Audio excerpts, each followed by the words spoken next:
Hi Nick, how are you? I'm doing well. What was the situation when you came to see me, or something that you wanted to change? I think at the beginning I was quite scrambled. When I started with you, I didn't know which way was up. And there was some of these things added stress to my life that were pulling me down, and realizing that I had a few thought patterns and behaviors that would constantly come up and hold me back from doing what I wanted to be doing. What's different in your life now? What has changed? From the very first session that we had, I had this empowerment of this is exciting and this is going to change.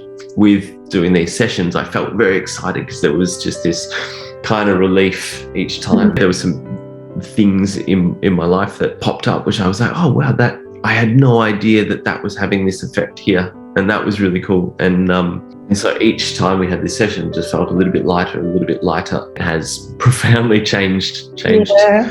my life and my thought patterns.